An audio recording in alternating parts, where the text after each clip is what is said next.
अब हम भाग 2 में साथियों धारा 57 भारतीय साक्ष्य अधिनियम 2023 भाग 2 में हम आपको कुछ नई चीजें बताने जा रहे हैं जो कि नई जुड़ी हैं इस भारतीय साक्ष्य अधिनियम 2023 में।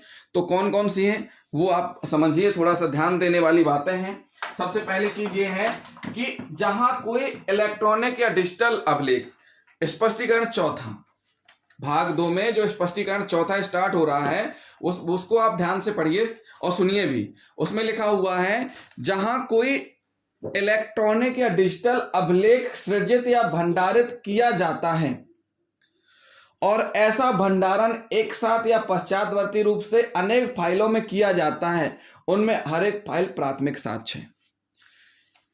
जहां कोई इलेक्ट्रॉनिक डिजिटल अभिलेख से सृजित मतलब क्रिएटेड किया जाता है। देखिए, जहां कोई इलेक्ट्रॉनिक या डिजिटल अभिलेख, कोई भी डिजिटल अभिलेख क्रिएटेड किया जा रहा है। क्या किया जा रहा है? क्रिएटेड किया जा रहा है, बनाया जा रहा है। बनाए जाने के बाद भंडारण किया जा रहा है, यानी स्टोर किया जाता है। और ऐसा स्टोर एक साथ हो, जैसे एक बार डिजिटल एविडेंस, डिजिटल रिकॉर्डर है, डिजिटल कैमरा है, या डिजिटल जितने भी इंस्ट्रूमेंट हैं, मोबाइल हुआ, इनसे कोई रिकॉर्डिंग की गई। उस रिकॉर्डिंग के अंतर्गत रिकॉर्डिंग कंप्लीट होने के बाद उसको स्टोर किया गया। तो अगर मान के चलिए 10 फाइलें हैं तो उनको एक साथ स्टोर कर सकते हैं, या फिर उनको सीरियल से भी स्टोर कर सकते हैं, 1 2 3 4 5 6 करके। तो जो फाइलें स्टोर हुई हैं वो सभी की सभी फाइलें क्या है? प्राथमिक साक्ष्य मानी जाएंगी। क्या मानी जाएंगी? सभी की सभी प्राथमिक साक्ष्य मानी जाएंगी। जहां कोई इलेक्ट्रॉनिक या डिजिटल अभिलेख, मतलब सीधी सी बात है, कहां? जहां पर कोई इलेक्ट्रॉनिक या डिजिटल अभिलेख तैयार किया जा रहा है। क्या किया जा रहा है? डिजिटल अभिलेख मतलब कोई रिकॉर्ड। क्या किया जा रहा है? अभिलेख का मतलब समझिए, अभिलेख का मतलब होता है रिकॉर्ड और सृजित का मतलब होता है क्रिएटेड, भंडारण का मतलब होता है स्टोर।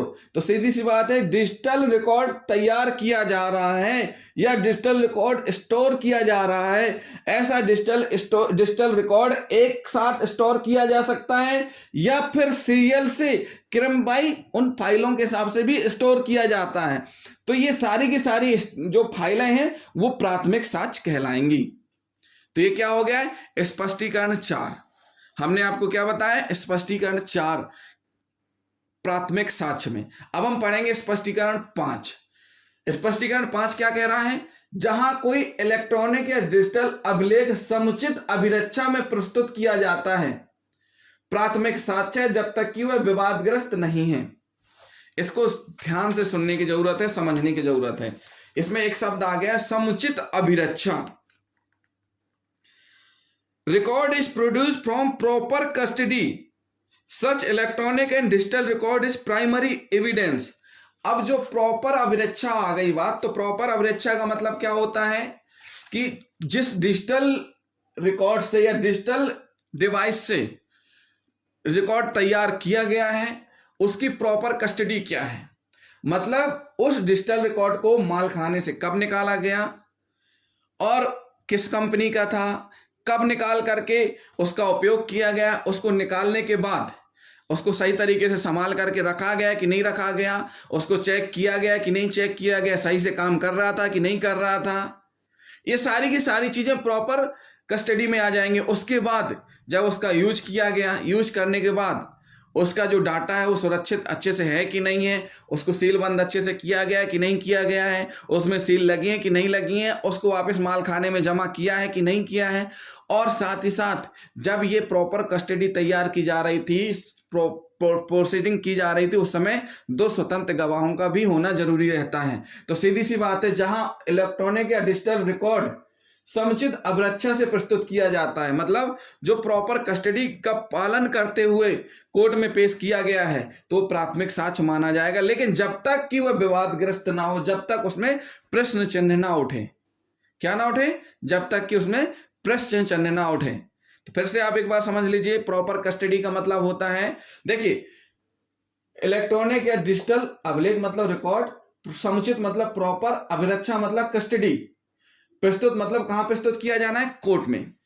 सीधी सी बात है, डिजिटल रिकॉर्ड जो भी है प्रॉपर कस्टडी में पेश किया जाना है, कहां? कोर्ट में। तो सबसे मेन बात ये होती है कि आज की डेट में दो प्रकार की मेमोरी का यूज होता है, इंटरनल और एक्सटर्नल। अगर इंटरनल का यूज किया जा रहा है तो उस डिवाइस की प्रॉपर लिखा पढ़ी होगी, एक्सटर्नल का तो उसका भी।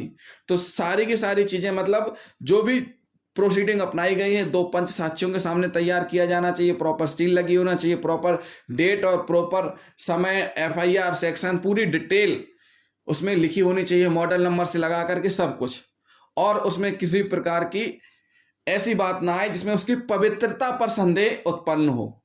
जहां पवित्रता पर संदेह उत्पन्न होता है वहीं पर विवाद की स्थिति बन जाती है। तो साथियों ये क्या हुआ, स्पष्टीकरण नंबर 5, अगर उसको प्रॉपर अभिरक्षा में रख करके पेश किया गया है तो उसको भी प्राइमरी एविडेंस माना जाएगा।